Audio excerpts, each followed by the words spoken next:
अवधूत चिंतन श्री गुरुदेव दत्त. स्वामी भक्ती चॅनलमध्ये सर्वांना नमस्कार. पुण्यातील एक सेवेकरी आहे, त्यांचा हा अनुभव आहे.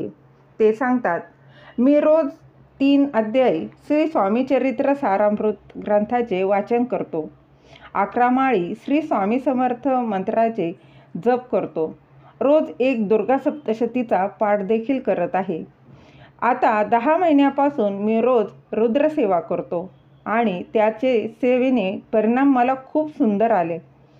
आणि आत्ताच 23 मार्च शनिवारी सकाळी मी गॅस चालू केला आणि स्वयंपाक करत असताना गॅसचे बटन बंद करताना असे दिसून आले की बटन फिरतच नव्हते. गॅस सुरू होता आणि बटनाला जोर लावून फिरवताना बटन एकाएकी उठून बाहेर आले.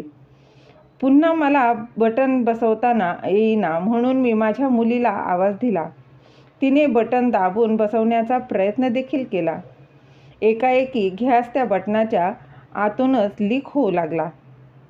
त्यानंतर गॅस बाहेर येताच गॅसने जोरात भडका तयार झाला आणि आगीचा लोट पूर्ण किचनमध्ये पसरला सारखा दिसत होता. तेवढ्यात मला कोणीतरी जाणीवपूर्वक खाली बसवलं आणि गॅस सिलेंडर खालून बंद करून घेतला असं वाटलं.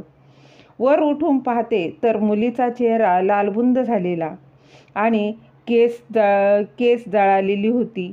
दोघी पण मोठ्याने ओरडायला लागलो. काही सुचेना. काय झाले ते मुलीला तेही कळेना. नंतर मुलीला दवाखान्यात नेले आणि मी स्वामींना प्रार्थना करू लागली की मुलीच्या चेहऱ्यावर काही डाग दिसू नये, तिला त्रास होऊ नये देऊ नका स्वामी. अशी मी प्रार्थना करत होतो. खूप रडत देखील होतो. आम्ही खूप घाबरलो होतो. मी स्वामींना म्हटलं, तुम्ही असताना असे का झाले? मी स्वामींबरोबर भांडत होतो. इतक्यात माझी बहीण माझ्या मुलीला दवाखान्यातून घरी घेऊन आली.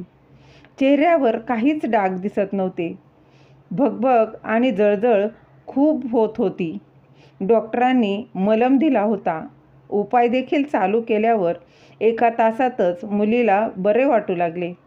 मी स्वामींचे आभार मानायला स्वामींच्या समोर हात जोडून उभे राहिलो. तर स्वामींचा चेहरा पाहिल्यावर मी पुन्हा मोठ्याने रडू लागलो.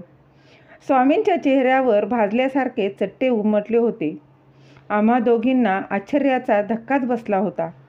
आम्ही लगेच स्वामींना मुजरा करून 11 माळी जप केला आणि स्वामींच्या चेहऱ्याची जळजळ कमी होण्यासाठी दर तासाला स्वामींच्या फोटोमधील चेहऱ्यावर कोरफड लावली.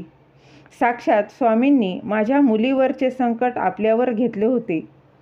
माझ्या मुलीला माहेरा आल्यावर असे झाले आणि आता मुलगी सासरी गेली की सगळे ओरडतील म्हणून मी स्वामींना खूप धावा करत होतो.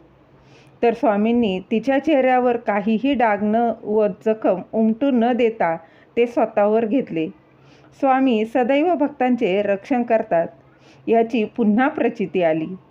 3ऱ्या दिवशी स्वामींच्या चेहऱ्यावरील चट्टे नाहीसे झाले. स्वामी नामाची ताकद आमच्या पाठीशी होती म्हणून पुढे ओढवणाऱ्या मोठ्या संकटातून आम्ही सगळेच वाचलो. खाता पिता उठता बसता स्वामी नामाचा जप चालू ठेवला तर कोणतेही संकट स्वामी चुटकीसरशी दूर करतात. मैं गया नहीं जिंदा हूँ ही श्री स्वामी समर्थ महाराजांची प्रचिती वेळोवेळी करून देतात आणि आपल्यासारख्या सामान्य सेवेकरांसाठी ते धावून देखील येतात. श्री स्वामी समर्थ. जय जय स्वामी समर्थ.